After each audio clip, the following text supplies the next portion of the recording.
안녕하십니까. 신문을 읽어주는 남자 이만필 인사드립니다. 오늘은 무등일보 신문을 읽어드리겠습니다.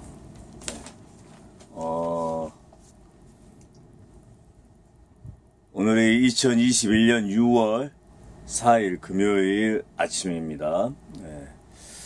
먼저 전남에서 전체 학교가 6월 7일부터 전면 등교 수업을 한다고 합니다.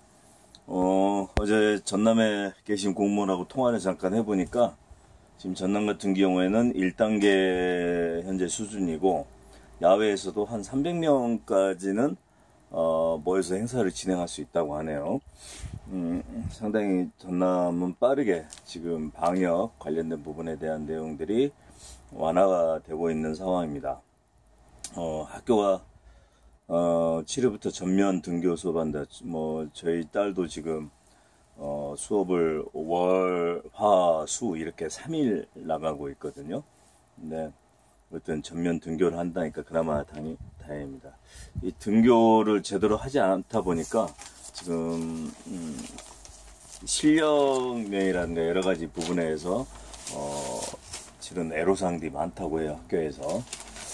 아무튼 반가운 소식이고요. 우리 광주도 빨리 전면 등교가 이루어졌으면 좋겠다는 생각을 갖습니다. 평생 민주당 뽑았는데 변한 게 없다 라는 타이틀을 갖고 있는데요. 지방선거 특집으로 무등일보에서 지금 계속 보도를 하고 있는 것 같은데요. 진보 정권 광주를 낡은 도시로 만들고 있다. 그래서 인물론 대신 민주당 성토 일세 이렇게 표현을 하고 있습니다. 아무튼 지금 더불어민주당에 대한 지지가 예전에 김대중 대통령 선거 나가시고 그러면 97%까지 지지를 하고 그랬었죠. 그때는 여러 가지 호남의 한이라든가 또 정권을 그동안 잡지 못했던 것도 있고, 그다음에 기존의 군부 독재 정권하고 맞서서 싸우는 그런 어떤 의지와 철학이 담겨있는 투표였다고 생각이 돼요. 근데 더불어민주당이 김대중 대통령께서 첫 집권을 98년도에 하게 되고, 그다음에 노무현 대통령 하게 되고, 그래서 한 10년 집권을 했고, 다시 이제 한 10년 뒤에 정권을 찾아왔는데, 문재인 정부에 대한 평가가 좋지 않습니다. 우리 지역에서도. 그래서 계속 또 민주당을 뽑는 게 맞는 건지 아니면 새로운 정치 세력이 필요한지, 민주당이 과연 진보 당인지 지금 그렇지 않다는 게 여러 가지로 드러났죠. 그래서 이제는 경쟁할 수 있는 당들이 있어서 그런 당들이 함께 서로 견제하고 감시하고 비판하고 하는 게 필요하다고 생각이 되고요. 그래야만 지역사회 발전을 위해서 더 유익한 거 아닌가. 그래서 우리 유권자들이 선택의 폭들을 좀 넓혀갈 수 있어야 되고, 또 넓혀갈 수 있도록 그런 정치 세력이 만들어져야겠죠. 또 만들어지는 거에 대해서 시민들이 또 그에 대해서 품을 수 있는 어떤 정치적 아랑이랄까요? 이런 부분도 좀 필요할 것 같습니다. 그래야만 서로 상생하는 거 아니겠습니까? 문재인 대통령께서 여당의 초선 의원들과 간담회를 가졌는데, 진보적 가치가 넓혀질 때 지지를 받을 수 있다, 이렇게 얘기를 했네요. 진보적 가치 참 좋은 말입니다. 저도 진보적 가치를 위해서 나름대로 열심히 뛰고 지역사회에서 활동을 하고 있는데요.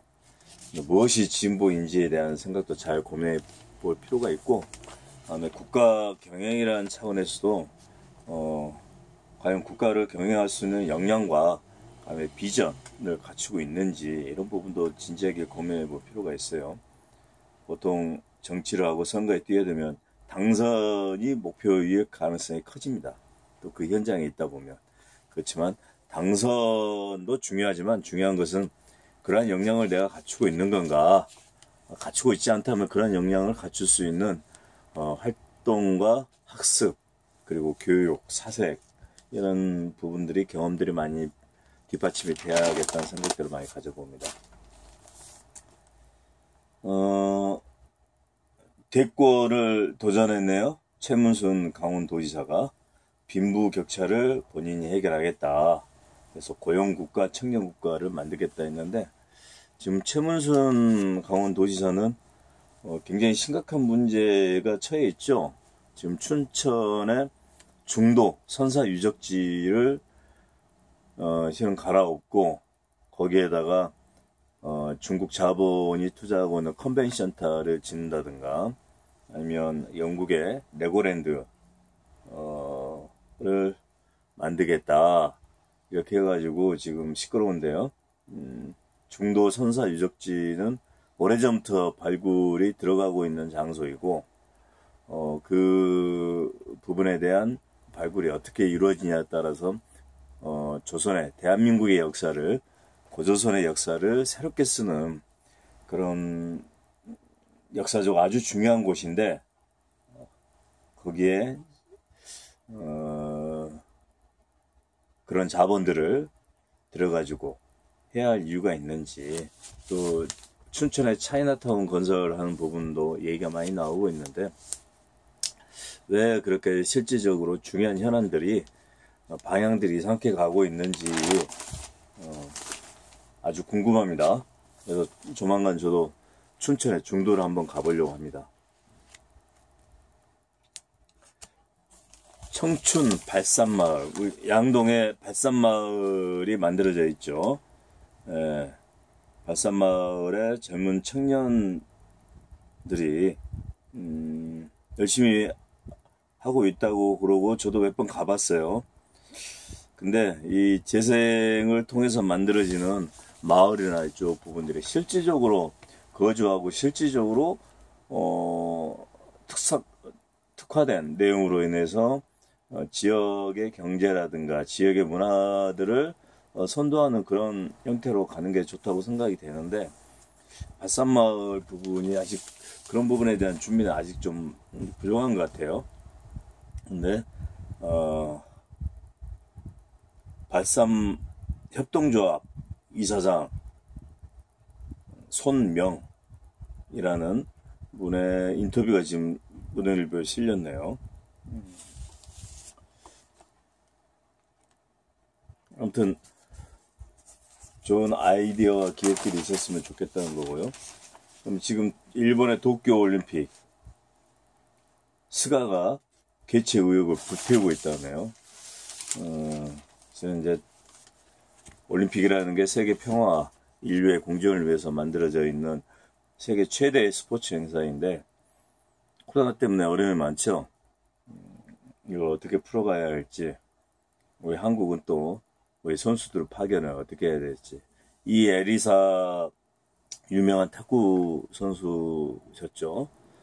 이 에리사 선생님이 선수들을 보호하기 위해서 올림픽에 선수단을 파견하면 안 된다 이런 얘기도 했었죠.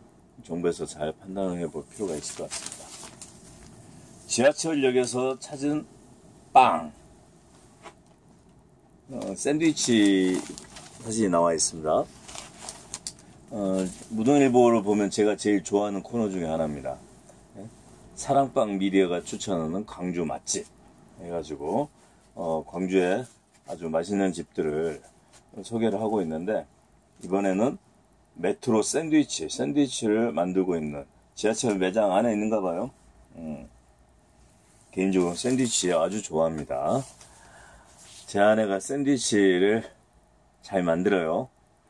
맛있는 샌드위치를 만들기 위해서 여기저기 맛있는 샌드위치를 사가지고 분석도 하고 했었는데 한때 책 소개가 있네요. 목민심서 다산 정혜근 선생님의 목민심서를 현암사 출판사에서 만들었는데 박성무 선생님께서 박성무 다산연구소 이사장님이시죠.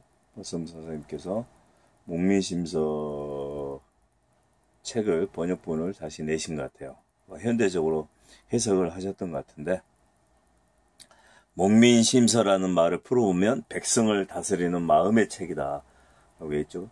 목민심서, 우리 지금 지자체 장들이라든가 소위 얘기해서 지방과 국가를 경영하겠다고 하는 그런 목민관들이 있다면 반드시 다산 정약용 선생님이 쓰신 목민심서를 읽어야 된다 라고 얘기를 하고 있죠.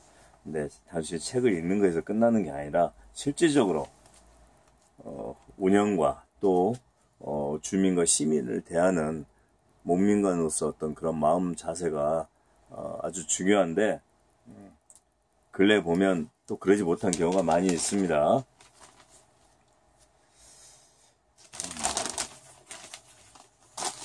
개성공단 지역업체들 여전히 어렵다.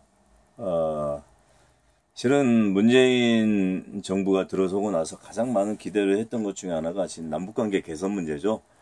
예, 박근혜 때 또 이명박 때 막혀버렸던 남북관계 부분을, 첫 번째는 금강산 관광, 두 번째는 개성공단 재가동을 해야 되는데 벌써 폐쇄가 된 지 5년이 됐어요.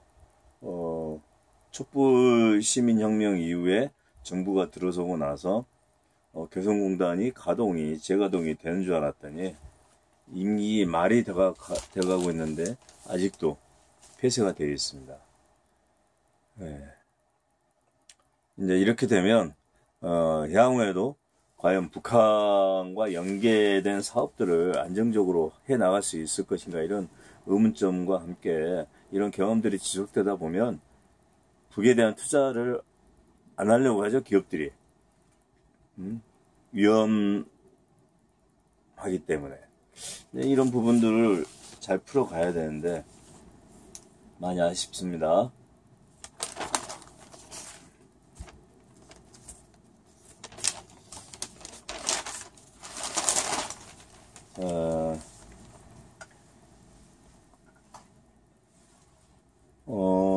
박쥐로 제2회 5.18 3분 영화제 대상을 받은 이용래 감독에 대한 소개가 있네요. 3분 영화. 3분 동안, 어떻게 3분이라는 게 굉장히 짧은 시간이지만 실은 영상으로 보면 3분에 상당한 많은 얘기를 할 수 있을 것 같습니다. 제가 볼 때는 3분 영화제, 5.18 3분 영화제 아이디어가 좋은 것 같아요. 그래서 우리 젊은 청년들이, 그리고 연세 드신 어르신들도 이런 영화제에 적극 참여해서 미디어를 활용한 자신에 대한 홍보와 자신이 하고 싶은 얘기들, 그 다음에 그게 영화가 됐든 어떤 스토리를 갖고 있는 내용들을 만들어 가지고 창의적인 활동을 한다면 본인의 건강에도 좋고, 그 다음에 많은 사람들에게 문화 혜택을 주고 또 받을 수 있는 그런 기회가 될 것 같습니다. 자, 오늘은 이만 마치겠습니다. 감사합니다.